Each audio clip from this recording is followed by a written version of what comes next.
I'm just gonna get real relaxed right now for this video. So, back on this topic on my last video where I just, addressed some things in regards to media, social media, and how it is like a controlling factor and it limits your vision and your view of the world. And it is so true, it really is. But anyway, I want to get into the topic of the recent video that's been spread across social media and has been a big discussion on major network news channels. And recently, the cop was fired from his job or whatever.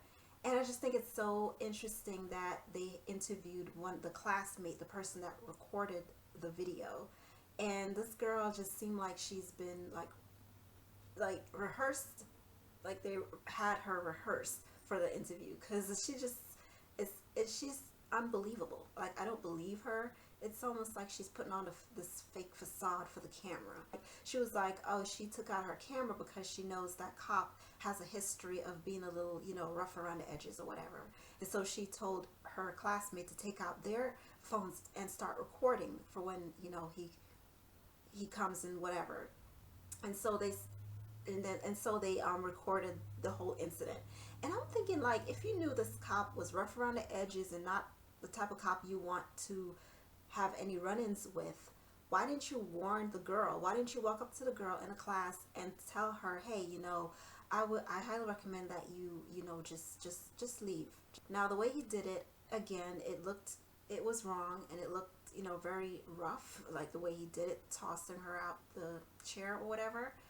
But the fact that this girl in the interview was talking about how she took out her phone to record it because she wanted to catch the cop so that the focus can remain on the cop and his actions and how he's just a horrible cop, and make this a race issue all of a sudden, is just preposterous. First of all, that school is known for a lot of students getting suspended.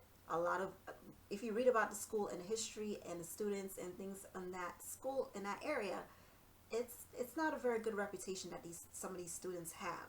And you could tell the students in the class, they were like minding their own business, like quiet, because they probably know what type of girl she was. Like, she seemed like a bully or very aggressive type of person to deal with, and very hard to talk to type of person.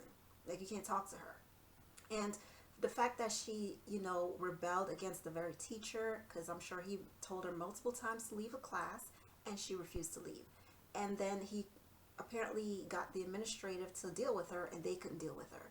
So multiple people came to her, and they couldn't get anything out of her. She felt within herself she don't have to do anything. She don't have to move. She sat in her seat, and it's crazy, because what's crazy to me is that people all of a sudden want to act like they don't know what these types of schools, what type of students are in these schools.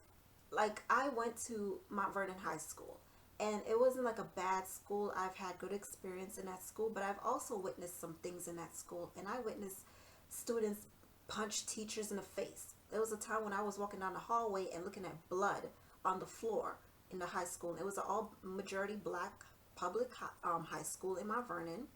And there was one day I was walking down the hall and I saw blood on the hallway floor.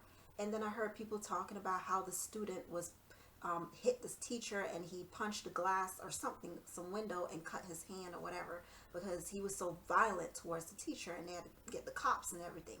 So why are we acting like this is not existing in public schools, particularly in the black community?